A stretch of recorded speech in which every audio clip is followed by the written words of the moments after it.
on Carlo Ancelotti. The legendary Italian coach is slowly shaping his Brazil side, and every single session feels like a glimpse into how this team is being rebuilt for the road to 2026. Now, what made this training session particularly fascinating is the way Ancelotti divided the entire squad into two separate groups, allowing us to see not only tactical experimentation, but also which players may be fighting for a place in the starting 11.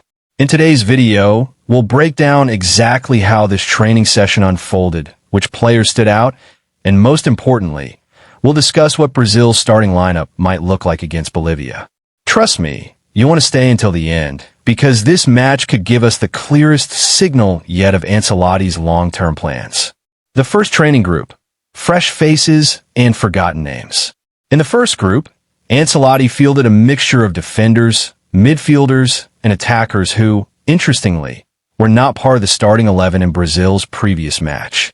The lineup for Group 1 included right back, Vitinho, center backs, Marquinhos and Alexander Ribeiro, left back, Caio Henrique, midfielders, Andres Santos, Jean Lucas Paqueta, attack, Estevão Willian, Richarlison, and Samuel Lino. Now, this is where things get interesting. Many of these players, Caio Henrique, Samuel Lino, Richarlison, and even Alexander Ribeiro, were left out of the starting 11 in Brazil's last match. In fact, Ribeiro, who is widely regarded as one of the country's most promising defenders right now, didn't get a single minute in that game. Seeing all of them grouped together hints that Ancelotti might be considering giving opportunities to those who were previously sidelined. The second training group, familiar faces and new tests. Group 2 looked a little more familiar to fans, with several players who did feature in Brazil's last starting 11. The group was lined up as follows. Right back, Wesley. Center backs, Fabricio Bruno and Gabriel Magalhães. Left back, Douglas Santos. Midfielders, Bruno Guimarães, Andreas Pereira, Gabriel Martinelli. Attack, Raphinha, João Pedro, and Luis Enrique. Here again, we see a mix. While players like Bruno Guimarães, Gabriel Magalhães, and Raphinha are now almost regulars in the starting 11, others such as Fabricio Bruno and Andreas Pereira barely featured in the last match, if at all. Ancelotti clearly wants to test depth and alternatives. But despite this split, the most important takeaway from the first session is that we still don't know the confirmed starting lineup against Bolivia. Instead, what we witnessed was Ancelotti observing combinations, experimenting with roles, and deciding which players could offer him the best tactical balance. What does this mean for the starting 11? So, the big question, what will Brazil's lineup look like against Bolivia? To answer that, we first need to understand Ancelotti's philosophy. In the last match against Chile, he experimented heavily, giving opportunities to players who had never, or rarely, started for the national team. Douglas Santos, for instance, made his debut at left back. Wesley was also tested, though if Vanderson had been available, Wesley might not have started.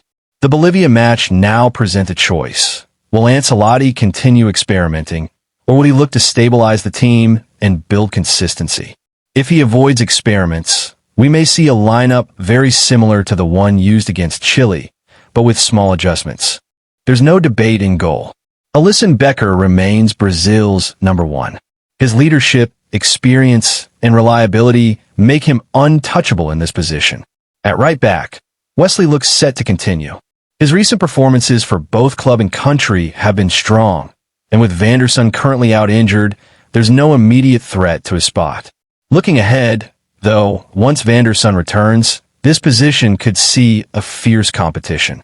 Both players are expected to be part of Brazil's 2026 World Cup squad, but the real battle will be who gets the starting role. For now, it's Wesley's to lose. In central defense, the partnership of Marquinhos and Gabriel Magalhães worked well against Chile. Their aerial dominance and man-marking were impressive. However, Alexander Ribeiro remains a very real option. Don't be surprised if Ancelotti decides to test a new pairing of Ribeiro with Gabriel Magalhães, giving Brazil a fresh combination at the back. This is one of the key decisions Ancelotti will have to make. The left-back position is tricky.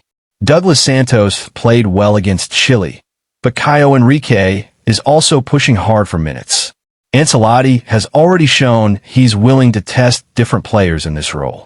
While Enrique might get a chance for the sake of experimentation, my feeling is that Douglas Santos will keep his spot for now. Ancelotti knows the importance of building momentum, and sticking with a winning formula might be his safer choice. Midfield is where things get really complicated. Casemiro is unavailable due to suspension, leaving a major hole in Brazil's midfield. No replacement has been officially called up yet, which means Ancelotti has to find a solution within the current squad. The most likely option? Pairing Bruno Guimaraes with Lucas Paqueta in central midfield.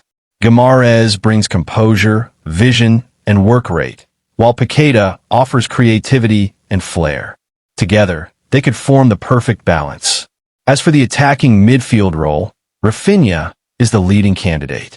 His energy, speed, and ability to deliver in the final third make him almost guaranteed to start.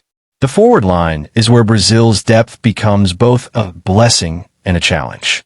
Right wing. This position could spark debate. Estevão Willian was Brazil's standout player in the last match, even being named man of the match. But Luis Enrique also impressed, coming off the bench to deliver a fantastic assist and nearly scoring himself. Both are in form, but Ancelotti must choose between rewarding Estevão's brilliant performance or rewarding Enrique's impact. Center forward. João Pedro struggled to make an impact in the last match, but his quality is undeniable. He could be given another chance, though Richarlison remains an option off the bench. Caio Jorge, unfortunately, picked up an injury and has been replaced by Andreas Pereira, who may or may not see game time. Left wing.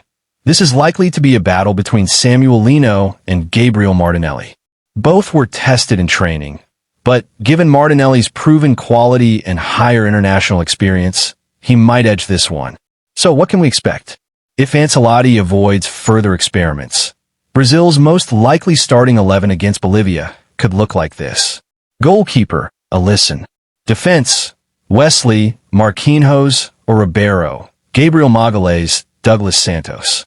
Midfield, Bruno Guimaraes, Lucas Paqueta, Raphinha. Attack, Estevão Willian or Luis Enrique, João Pedro, Gabriel Martinelli. This lineup gives Brazil a balance of youth, experience, creativity, and raw attacking talent. To be clear, nothing is confirmed yet. Brazil's next training session will give us the clearest hint of the official starting 11, just as it did before the match against Chile. Only then will we know whether Ancelotti sticks with the players who impressed in training or decides to reshuffle once again. But one thing is certain, under Carlo Ancelotti, Brazil looks different. Every player is being tested, no spot is guaranteed, and the fight for places in the squad is fiercer than ever. The Bolivia match isn't just about 3 points. It's about shaping Brazil's identity on the road to the World Cup. So stay tuned. Tomorrow's training session could reveal the final puzzle pieces. And if you want to keep getting authentic updates and in-depth analysis about Brazil's journey, make sure you subscribe to the channel right now.